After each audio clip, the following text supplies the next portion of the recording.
Folkers. Word. What's good? What's good? What's good, Folkers? Snap Turtle. And the place to be.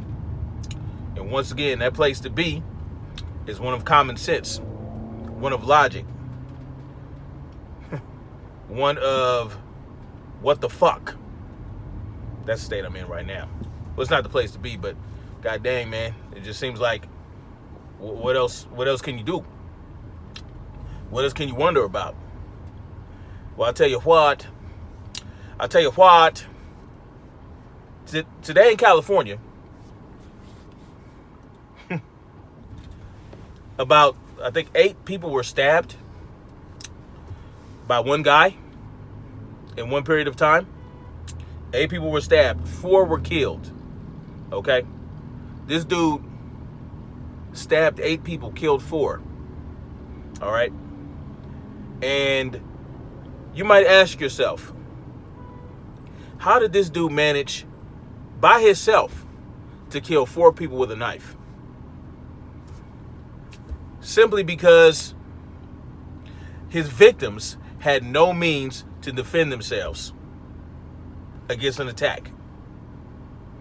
You see one person getting stabbed, you're standing there, you don't know what to do, you don't have any training, you don't have a weapon yourself, and boom, you become the next victim. You're stalled out, you're frightened, and you're the next target. 4 people killed by one guy with a knife. So where they at? Where's the media at? Where's the politicians? Where's Kamala Harris? Where's Beto O'Rourke? Where's Cory Bookworm? Where they at? They ain't talking about this. They're not talking about the mass stabbing that killed 4 people, right? The mass murder. This guy's robbing, killed 4 people. No one's talking about that. Where's the assault knife control? Huh? Where that at? Well, I'll tell you what. If people in California had the ability to defend themselves by any means necessary, he wouldn't have killed as many people. Especially if these people who are armed are trained to go through certain scenarios, right? Trained to go through certain scenarios. Trained to overcome any attack. For instance, if you're attacked by a person with a knife and they're close enough and they pull out fast enough and you have a gun, the chances are, if they're within a certain amount of feet, they will successfully stab you before you can pull out and fire that gun, right? But if you train a certain way and you go through a scenario where you have to take certain steps to overcome that type of attack, there's a certain way. If somebody's coming at you with a knife, you see somebody getting ready to pull something out, right? And then they start charging you, and you have your firearm at your waist and it's holstered, right? There's a certain way to distance yourself from the attacker without him encroaching on you fast enough, okay? So let's say, for instance, as an example, if somebody is reaching back here and you see him pulling out a knife and they're within a certain distance, usually within like 11 feet. Within 11 feet, you can charge somebody who has a gun at their waist and reach them before they can pull it out. If they're not fast enough and they're not thinking on their feet. But let's say somebody does that and you start backing up. If you go straight back, if you back up straight and you try to pull your holster or pull your gun out of its holster or out of the waist, the attacker will more than likely reach you before you can do anything with that gun, right? However, if you back up and move laterally at the same time at an angle, you have a better shot. So this is something that you would learn if you were able to carry a firearm and you knew that you wanted to be trained in it, and that it trained to use that weapon in multiple scenarios, that's what you would do. And you will see more success than an attacker who likely isn't going to train at all. They're just going to attack. They're just going to do things. They have a different type of mindset. But the point is, if any of those people were able to arm themselves in California, because you can't conceal carry in California, you can't open carry in California, unless you can open carry if you have a license, and conceal carry if you have a license, but it's very difficult to get. Even if you demonstrate that you're not a criminal and you're a sound mind and body, it's a may issue state, which means that they may issue you the weapon or they may not, as opposed to a shall issue. If you demonstrate that you're not a criminal, you don't have a criminal background, and you have a good reason, then they shall issue you that concealed carry license. But because these politicians want us to depend on them and they want to control us, they want to strip us of every right we have. And the best way to do that is that they have to start with the firearms. They don't care that you're going to be defenseless at that point. They don't care. They don't care, and they know that criminals don't obey laws. If criminals don't obey laws, there is no point in banning any weapon, right? Because they're going to grab a weapon and do what the hell they want to do with it. That's just the point blank and period. But if you empower the people, if you empower everyone, you give everyone the ability to arm themselves for their own protection and for their family's protection, you will see crime go down. Because what's going to happen is, okay, you're going to say let's say one day you say you control the laws. You say, you know what, we're going to get rid of every law in the books that restricts firearms. Okay? Now, it's going to be an adjustment period, because not everyone is going to just go out and get a gun because of that, right? But the people that been wanting to get a gun, that been wanting to carry, they're going to go out and they're going to do it. Okay? And a lot of them are going to be attacked. And then a lot of them are going to be able to fight back. They're going to be able to prevent the crime. Okay? And guess what's going to happen? This is going to escalate. Right? More criminals are going to be thwarted by the use of firearms by law-abiding citizens, so-called law-abiding citizens, right? So the good people. This is going to increase and increase. And then what's going to happen is the criminals are going to start having second thoughts. All right? They're not going to be out committing as much crime so brazenly, because they know that the odds are greater now that they're going to be shot and killed. You see, and that's how crime goes down. That's how that works. See, people think that, if you give everybody free reign to own guns and carry guns, then everyone's just gonna pick it up and shoot each other. Oh, every time someone gets mad, they're gonna shoot you and all this other shit. Like, we're just gonna run around. Oh, guns are legal now. Oh, we can carry open carry and conceal carry. Oh, okay. Oh, let's get our Grand Theft Auto on and just start shooting people randomly on the street. It's not going to happen like that.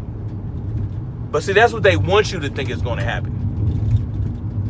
But it's not, because there are many states, less and less nowadays, that where you can open carry, where you can conceal carry, and the crime rate is very low in certain cities.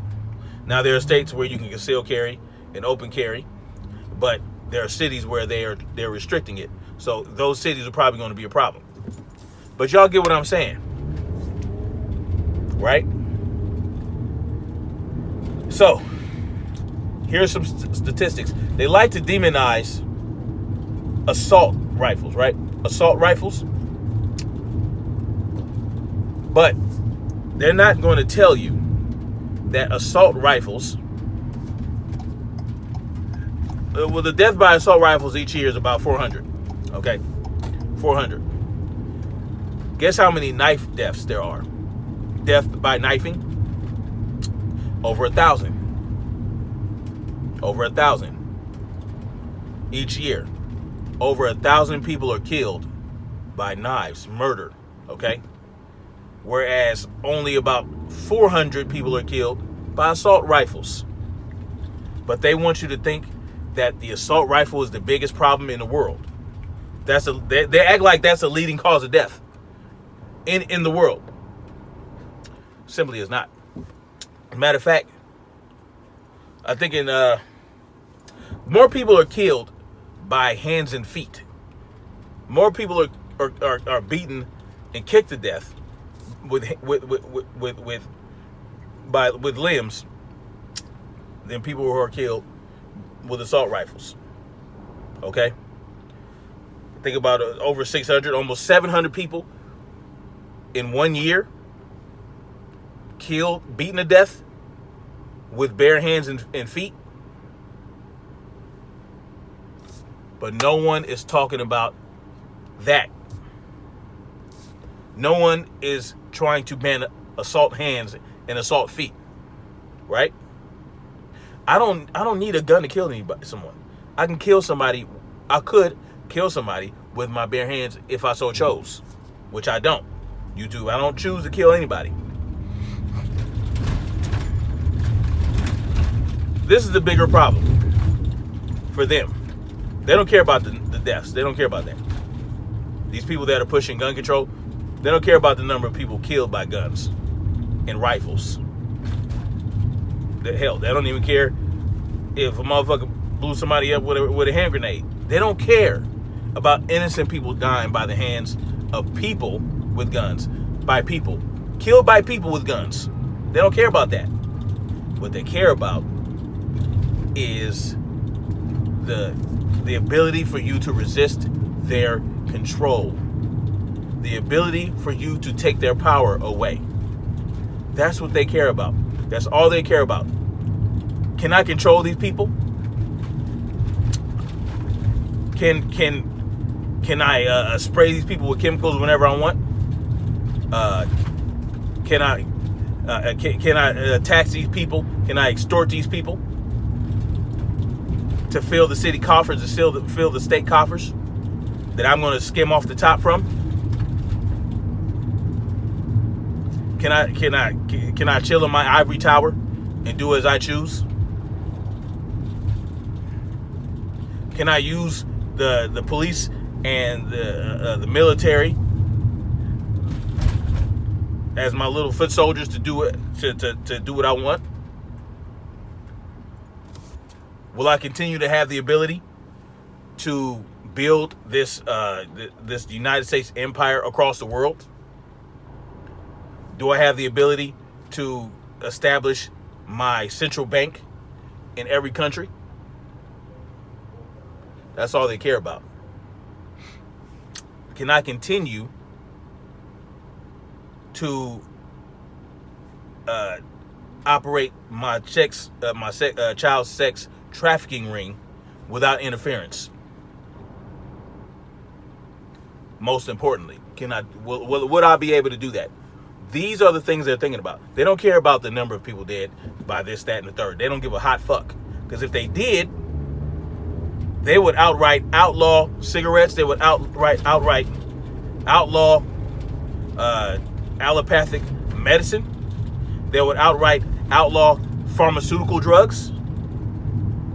If it was about the deaths and the number of deaths in this country, they have a lot of causes to get through before they get to guns. But they don't care about that. They don't care how many people. They just don't care. But they know that the majority of the people care. And they know how to draw on emotion from the people to get what they want. And it's as simple as that. It's very simple. The way these people think is very simple. And the way they go about it, a little more complicated. But it's all simple. It's a simple equation. And emotion is a huge part of that equation.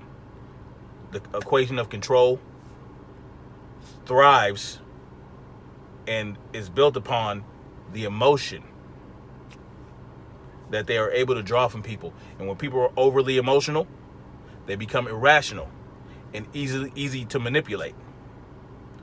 You know? So just like when you're sparring and you're boxing, you're fighting somebody, and you're up against a great opponent, and they have the ultimate control over themselves. They're not emotional. They're smooth. You know what I mean? They're thinking, and they get you angry, right? They get you angry, and you overcommit with your punches, right? Or you overcommit with your kicks and your knees, and you start leaving yourself open. You start swinging wild because you're angry, and you just want to lay your hands on this person and do as much damage as you can. Meanwhile, your opponent, who is drawing this emotion out of you, is nice and loose. They got that great head movement. Their eyes are alert. They're seeing and not looking. And they're able to transition. They're using their footwork, right? And they're letting their hands go. And they're accurate. And they're fighting those open triangles.